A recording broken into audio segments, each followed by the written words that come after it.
अरे बैठना मंगे बैठ जाना मेरे हाथ में वो कुछ चाहिए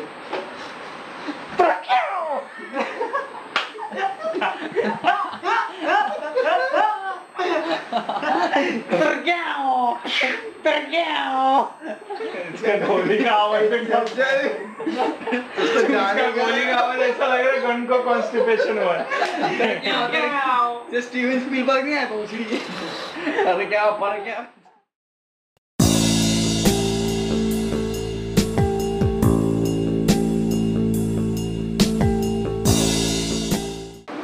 Spycraft started off as a poetry blog that I used to write, and I used to have these little poetries written inspired from here and there.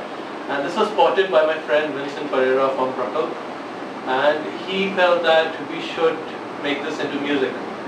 So we were looking for inspiration at that time, like, you know, what kind of music can fit into these dark lyrics. So that's when we visited this gig called Resurrection, and we saw this insane band called Cosmic Infusion, probably one of the most extreme black metal bands in Bombay at that time, and we were like, yeah, we want to make that music. So we decided to go on and on with it, and we found members, and we finally started jamming up small time, and this went on for a while until we were just 2 months away from our first gig, and that's when tragedy struck and Vincent passed away. Yet we managed to put things together, calling people to help us for our first gig that was supposed to be 2007 SIS Power Chords. It happened, and there we were, and then after that, no matter what happened, we never looked back. The band was first formed, there was a band called Disarray once upon a time, where it was like a metal band. We covered a lot. That was the first band I formed, like I played in. I started playing in the band a week after I took up the bass. And I played stuff like Iron Maiden, Metallica, and Aniket eventually joined the band. So it was like a proper metal band. How long ago was this? Huh? How long? It was about 3 years back. About 3 years back, around about 3 years back. But the band played like 2 shows and we weren't that great. It was just really amateur, so we broke up. And then me and Aniket decided to stick and do something else. Then we had a lot of lineup changes, starting from, we had somebody called Amaya on the guitars and Harsh from Surface Trauma playing drums for us for like 3-4 jams. And then Shannon came in. And that's when the first eventual line started. Me, Aniket and Shannon stuck around since then till now. Then we had Amaya left, Harsh left, then somebody called Jason from Resonance joined, and Jonathan from now Reverse Polarity, he joined, and we had a strong lineup for about 7 months. We played a lot of shows together, and we actually known for a lot of songs that we composed at that point of time. Okay. Just one song actually. And then Jason left the band, Jonathan left the band, Alan came in after Jonathan left the band. We decided to stick with just one guitarist because we didn't want to follow the cliche of, you know, like that solo part, like one solo guitar is playing at one eventual, like the 3.5 minute part where the solo guitar comes in and then the whole breakdown. Like we don't want to follow the usual structure. We always try to not go according to the way it's always been done. That's at least a conscious effort. I don't know to what extent it comes true, but it's a conscious effort. Then Jason left the band, Alan came in, and then finally our last member Josh. And now we are like properly set and we're really happy with the way we're sounding right now. Lineup hasn't been steady. Myself and Jimmy, we have kept the band alive. Without a drummer and a bass player, we would still jam. Okay. Then this guy played a couple of shows with our previous drummer Sachin. And then we found Mayank playing with the atmosphere, and then we snatched him. Yeah. Since then he's been a bitch, you know. Politics, man, straight politics. Straight politics. Not just politics. We have like certain issues, like personal issues as well.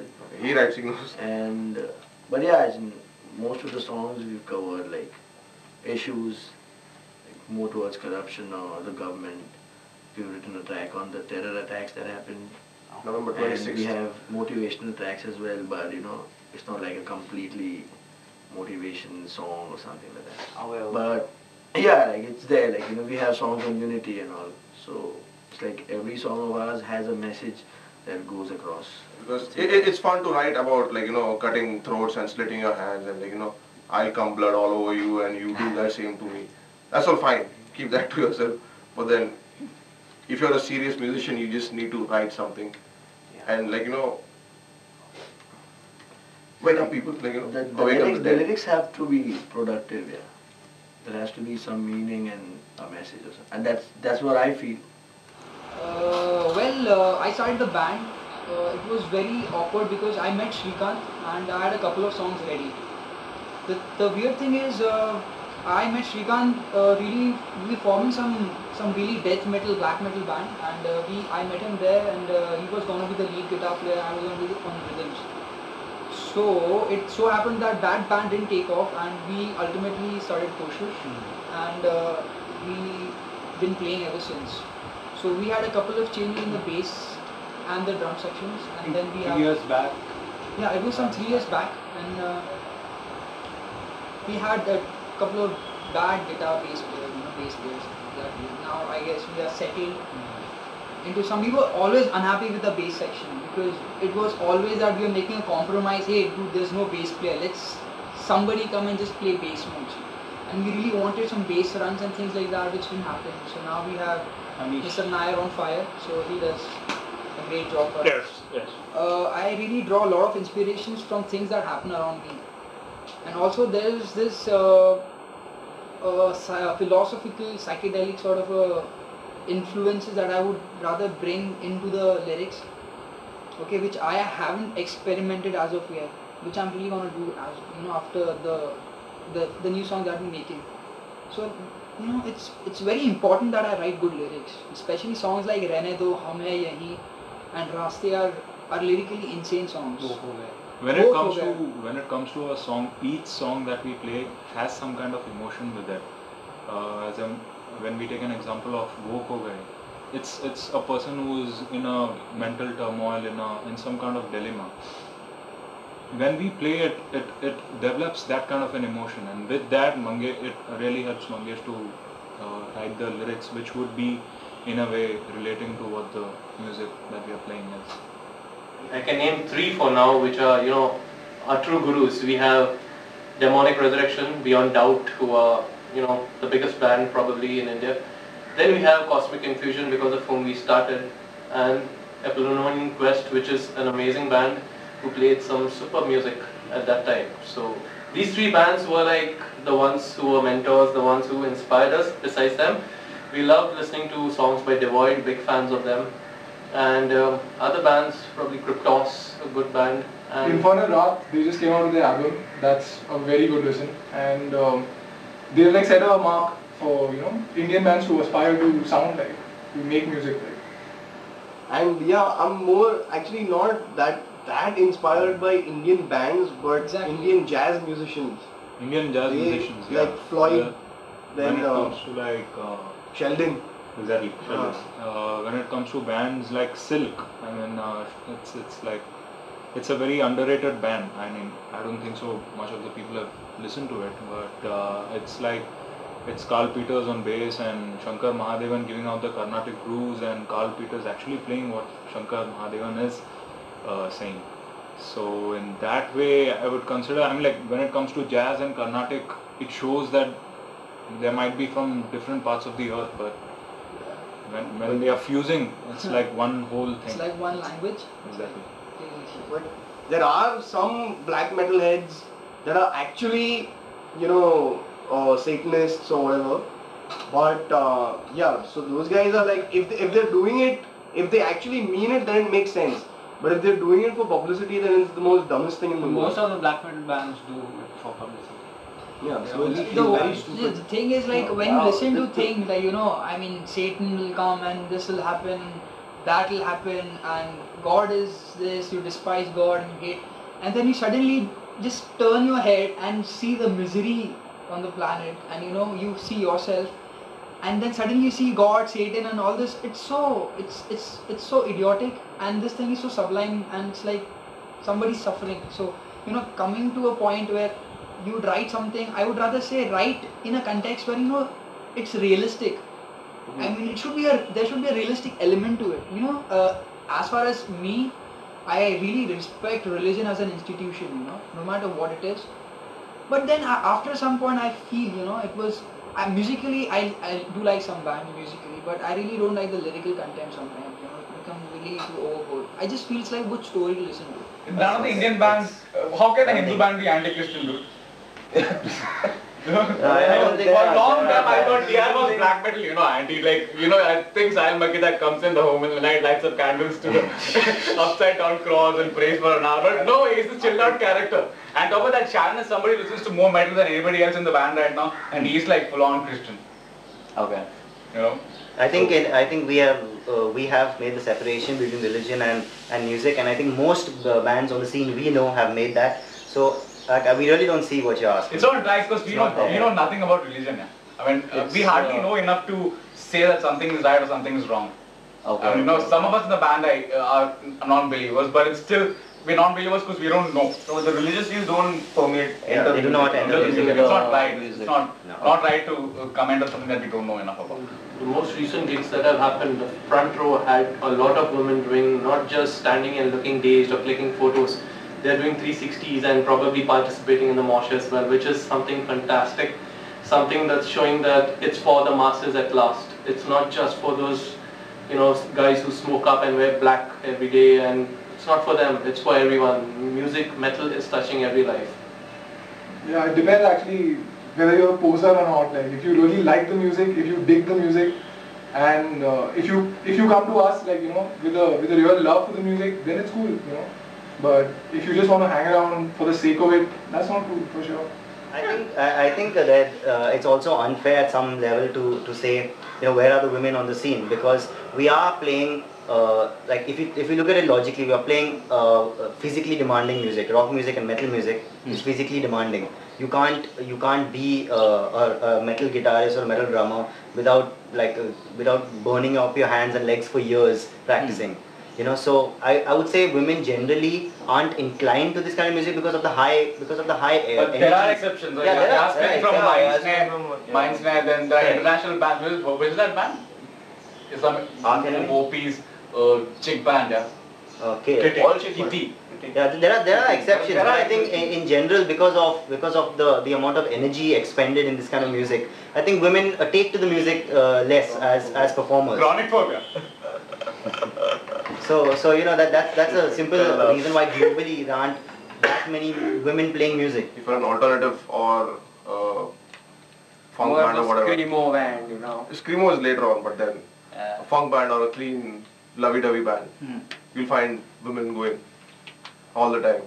But then when a musician is more talented and they're playing metal and they're moving faster, the drummer is pretty good, they'll be like, oh, this is pure noise, and let's get out of the venue. Oh, okay. All my 150 bucks is gone down the drain. Oh. So that attitude needs to change a little bit. You've actually seen this thing happening? Yes. Quite, Independence Rock was the best example. Okay. That's when I was really pissed, why can't you just accept, okay, don't accept metal, but just respect what the musicians are doing. I started classical vocal training. Before getting into classical vocal training, I just stumbled upon Pandit Bhimsen Joshi, and I was like, there is this realm of music which Indian metalheads or whatever you call, they consider themselves to be the most hardliner music listeners, and somehow there is this genre Indian classical which has not yet has been dripped down to the whole society of metalheads. I guess it's such a level of such technical and such depth in their skill, it's unmatchable. And then it was just a strike of it's just stash of gold that you have and you don't know, and suddenly you find it, you go just go crazy. So I guess Pandit Bhimsen Joshi and those people are people of great endurance. I mean, they sing for more than 1 or 2 hours at a stretch. That is something that I've never seen any band doing it. I mean, those guys are totally at the fate of their vocal cords. So what I'm saying is, the South Indian classical music, I think they have the craziest rhythm sections ever. If people actually would want to research, and a lot of the drummers abroad, the drummer from Danny Carey, what's the name? Danny Carey and Gavin Harrison, a lot of those drummers are very strongly influenced from Trilok Gurtu. Yeah. All these people are so strongly influenced from Indian classical music, and it's so much in our blood. I don't think there's any other culture in the world that's emphasized so much on communication through music. And it's so damn intense, and it's in our blood. It's just a matter of how we would want to use that information that we had for fucking centuries and use that same thing to make music today and sell it. And that's where the whole point comes, you know. And I think that's where a lot of bands should concentrate today and try to sell, instead of trying to sound like a band abroad, because you don't want those people, if they like us, and Indian fans also like us because we are strongly influenced in the Western culture, but I think that's really uncool. It's a pity that Indian bands are looked at as, you know, wannabes. No matter, even if they pulled out 2 albums, they are like, these guys sound like Lamb of God, or these guys sound like Dimmu Borgir or something like that. It's a huge pity. I mean, give them some credit. Even if they wanted to sound like someone else, they did put in their bloody efforts to last on the scene, to shell out money from their pockets, shell out their time, sacrifice their energy, and come out with music like that. It's a pity that there's no respect for locals, for the local scene, but I see a very bright future in the very distant past, which will improve very rapidly. We need to target international audiences more, because international recognition is something that will get the local ground dogs back on ground. Yeah, there are so many bands over here which, I mean, if they played gigs abroad, the crowd would welcome them with open arms, you know. I mean, they'd be much more respected. Here, I mean, the metal is still looked at as, you know, just those guys in black t-shirts headbanging and listening to very loud, distorted music. So, I don't know when we're going to get that respect for what we do, and what bands that deserve that respect, when they'll get it, God knows. The huge scene over here, whatever the scene is, a huge amount of people in it are kids. Kids who go to college, who go to school, who have to borrow money from their parents to watch a gig that costs $250 to $300. So, I mean, the only way they have to listen to this band called Nile, or, you know, Behemoth or something big, is by robbing the music, which is sad, which shouldn't be happening, but that's how they do it, and that's the only way they have a window to the world outside. They are like, I downloaded this track today, I downloaded this album today, do you want it? I'll pass it on to you. You know, it spreads, piracy spreads, and the saddest part, of course, everything's bad, but it hurts us the most when Indian bands are ripped from a CD into an MP3 format and passed throughout the internet. But that's something that cannot be avoided. That's something a band like Metallica couldn't handle. So, you know, in the Indian scene, many people will have a lot of trouble with piracy. Yeah, I mean, if it wasn't for internet piracy, we wouldn't have heard of all the bands that we listen to, yeah. I mean, CDs here cost $500 at a minimum. That too, you know, old CDs, new CDs that come out, they cost more because they're all imported. Nothing's manufactured here. So, I don't know. I mean, it's too expensive to go around, you know, listening to all. I mean, for a person who wants to listen to as much music as they can, someone who is passionate about music, it's difficult to go to a music store, and first of all, you won't even find the artists that you want to listen to. So, if it wasn't for music piracy, none of us would have heard of all these bands. So, I don't know, the corporates hate us, but we have no other option but to download music. There's no real radar that we come under, like, you know, like, oh my god, he's sharing music, he's not. Everyone does it, it's just an unspoken truth. In fact, we point fingers to guys who own original CDs, and you're like, hell, he's got 20 original CDs, you know, that's something big. So, it's a pity, it's an ugly truth, but that's what's happening, that's what's keeping our scene alive at least. In fact, like, people actually ask me, dude, where can I download the Workshop album from? I mean, have some shame. You know, buy it if you have the money. Don't fucking smoke that cigarette packet. Don't smoke 5 cigarette packets, you'll save $300 and buy the fucking album. Don't download it. Or if you want to download it, go find out yourself, dude. Don't ask me. It's ridiculous. You know, and I support bands. I love supporting the bands that inspire me. And I save up. I don't go out. I don't eat out. I save money to buy like band t-shirts or brand albums. I order them from abroad. I pay for the shipping. And here they don't want to fucking support like a 200 or 300 rupee CD. They don't want to pay $100 to enter to watch a band. $100. And there are people who pay $5,500 to go watch Shakira shake her boobs, but they won't pay $100 to come watch a band. Because you see, like, the music in India is mainly influenced by melody, and that comes by vocal melodies or different rhythms. But when we growl, there is no melody in the vocals. So usually the general people, they cannot identify with the song because there is no melody. And they cannot hum. And actually, if you go to see, people who are not used to growling, they cannot take it. For them, it's just pure noise. So for them to get used to it is a long procedure, you know. So they can't just suddenly move from subtle songs to metal. Okay. So I think that's And so maybe it's a fact, yeah.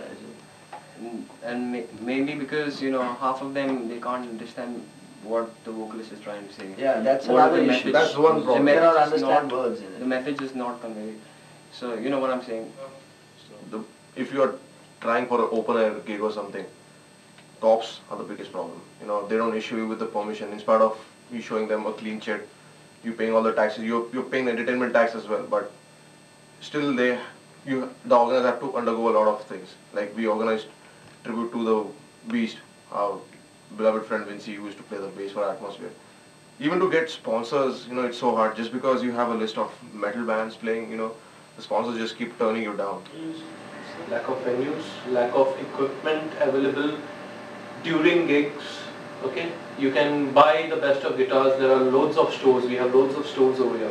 But during gigs, we being a 6-7 piece band especially, we have a lot of problems. Oh god. Oh god. When sound comes into picture, you have to just miserably strike this balance between miserable sound and okay sound. There's no good sound. Yeah, there's never good sound except when there's sound.com. Yeah, exactly. But that happens only at big gigs or at Hard Rock. Drago comes into we picture, love you. things like that, no? Yeah, Drago, all these, obviously the big guns in the... Yeah, they have good sound, but otherwise any college festival will have crappy sound. Bad sound. And the lack of sound engineers, they don't know what they're doing. They have this 24 channel console in front of them, they're just tweaking knobs, but they don't know what happens if they tweak those knobs, so... Other than that, we just wish there were more venues where we could play the music that we want to play. I mean, you've got places like Hard Rock Cafe and stuff, and what's that other place? Somewhere in town, whatever. They kind of order you to play, particular kind of music because the crowd coming there doesn't want to listen to it. I mean, we want to play our music for people who want to listen to it. So, I mean, it's not cool if someone's ordering us to not play this kind of music and play a more mainstream rock version of, the song or whatever it is. But definitely we wish there were more venues where we could play. Just it. I personally feel that people like Sahil Makhija who organize shows on the scene at every possible opportunity and seek out venues all the time.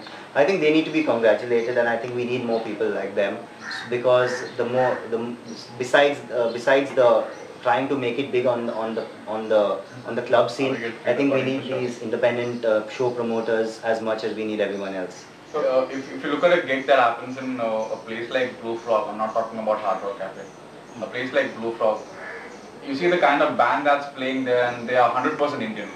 Everything about them is Indian, their action, the way they play, the instrument they might choose. I think those people are more talented than anybody else I've seen in my life. A lot of those bands, I can't really remember the names, but I think because they have their share of Western influences and that's really strong. At the same time, they make a very conscious and strong effort to make it sound Indian by using instruments like mridangam. Like somebody called Vivek, I don't know his full name. This guy came up on stage and he called himself a world musician. So he had this laptop, and then he had a mridangam and a djembe, and then a proper bass, drum, and saxophone was playing, and that sounded as Indian, as Western as it ever could be. And that's where the drive should be for any Indian band to go to, because we don't have to actually sound like those bands, because the bands that play at Blue Frog still sell a lot and they're amazing music. I mean, I play in right now four bands, okay, and all 4 bands are playing just originals. I mean, there's not a single cover that I'm doing with any of the bands. It's not that I don't want. I mean, that we can't do covers or whatever, but we just don't want to because people want to listen to our originals, stuff that we are composing as bands. Exactly. So that is the best thing that has happened.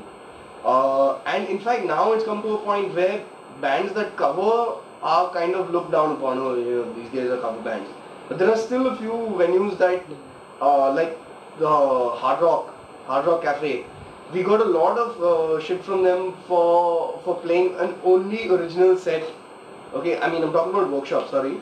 But now they're more open to bands that play originals. So even the crowd is more open and everything. So now I think it's improving. Scene is now better. This was supposed to happen on December 31st. Like, you know, it's like a big thing for a metal band to play on the first night at Hard Rock Cafe. And I think before that it was only Bhanak Moth who had played the launch pad at HRC. So these guys come up to us and they're like, you know, do we organizing this party and you have to play. I'm like, oh, it's an HRC and you get a good sound. I was like, fuck yeah, dude, like, you know. How much do you want us to pay? I was like, oh, you guys are actually paying? I said, we had a small talk and we quoted something. At least they had the courtesy to pay us in advance. But then later on, I think the main organizer pulled the string and he's like, you know, oh, fuck the money, we can't get a metal band on a 31st night. Okay. It was just like 1 hour, you know. The party goes on till 3 or 4 in the morning, but our slot was just from 10 to 11.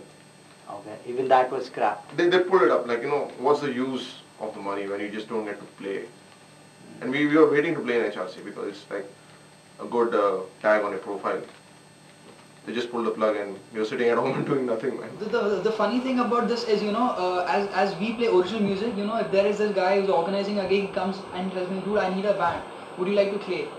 I said, okay, so how much do you offer? They would say, no, dude, we are working on a really tight budget. So original guys who are playing original music are supposedly the ones who are not getting money, you know, and the ones who are covering, they get money. It's so fucking funny, you know, you cannot be doing this, you know, you have to go out and give money where the, you know, just put your money where the mouth is, you know, this is the original scene. If you don't, you know, channel your money, because it's not a joke coming out with your original stuff, you know, it's like it'll take a month's time.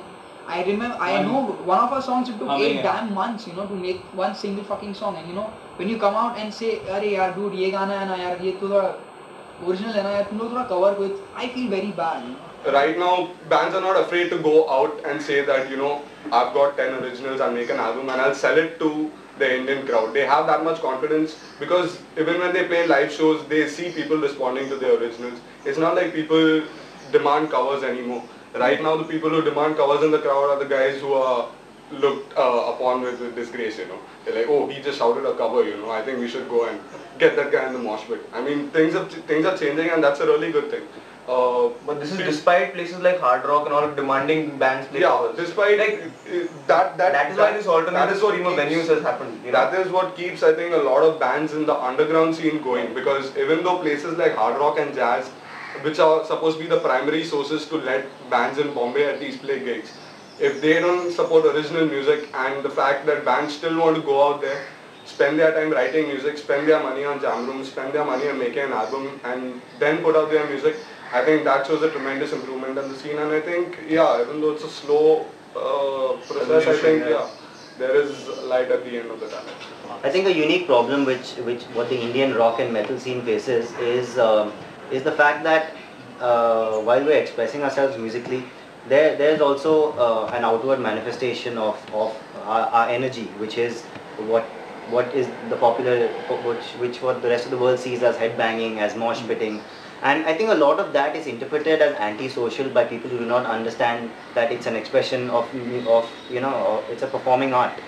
So I think to some extent, if you know, if shows controlled property damage, if shows controlled a lot of these things, if people were somehow exposed to shows that had sit-down audiences too. I mean, you know, what's wrong with a show where the audience, a rock show where the audience sits down, you know. So some forms of music in the lighter forms of rock and some forms of rock and roll, which could do with more civilized gigging, you know. And at the same time, there's some metal shows which deserve some protection and isolation, you know. You know, it's not like you can suddenly one day come stand in the middle of Andheri without barricades and expect the police and people to completely embrace this new form of music, which is metal, moshing, and a bit of fun violence, you know.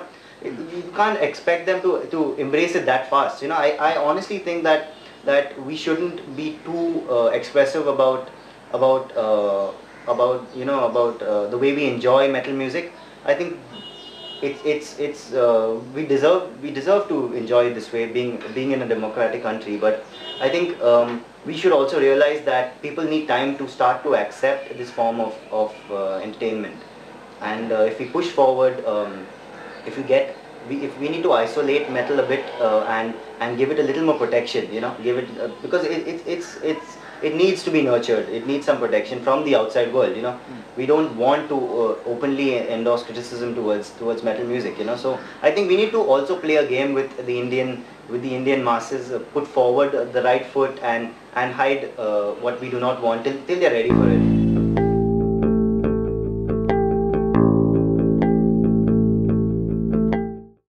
We introduce Amog also. We should not. Who's Amog? I don't know who's Amog. Don't introduce your friends. Why do you say that?